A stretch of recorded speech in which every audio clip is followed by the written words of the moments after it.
Anis mummy मनबाट एउटा कुरा भन्छु, राम्रोसँग सुन है।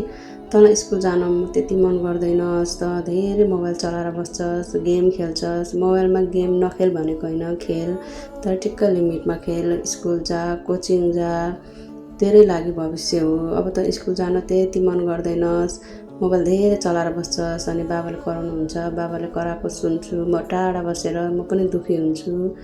अनि मलाई थाहा छ तँलाई स्कुल जान कहिलेकाहीँ मन लाग्दैन, पढाइ गाह्रो लाग्न सक्छ, साथीभाइ, सर, मिस, मार्क्स यी सबै टेन्सन हुन्छ।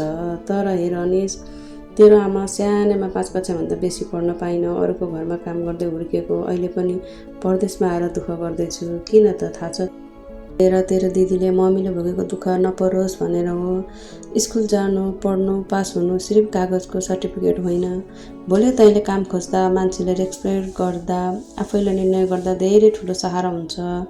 तैँले यदि अहिले राम्रोसँग पढिनस्, मोबाइल साथी भन्दै हिँडिस् भने केही वर्षपछि हाम्रो जस्तो दुःख देख्नु पर्ला, र त्यो म चाहन्न।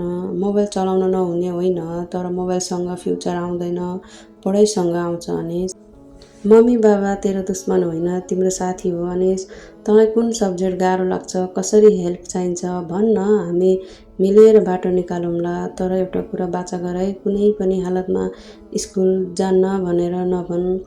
स्कुल मिस भयो भने टिचरसँग कुरा गर, एक्स्ट्रा मेहनत गर, तर पढ्न नछोड है। लास्टमा के भन्न चाहन्छु भने मम्मी अहिले परदेशमा तेरो र दिदीको भविष्यको लागि जति गाह्रो भए पनि काम गर्दैछु। म त माथि धेरै विश्वास राख्छु। अनि त एक दिन राम्रो मान्छे बन्नेछस्, मम्मीको त्यो धेरै ठुलो विश्वास छ। म यहाँ जति दुःख जे जस्तो भए पनि तिमीहरूको हाँसो हेरेर नै म बसिरहेको छु, दुःख गरिरहेको छु।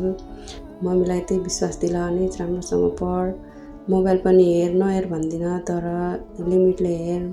स्कुल जा, राम्रोसँग पढ, स्कुलमा ध्यान दे। अनि मम्मी यति भए खुसी हुन्छु।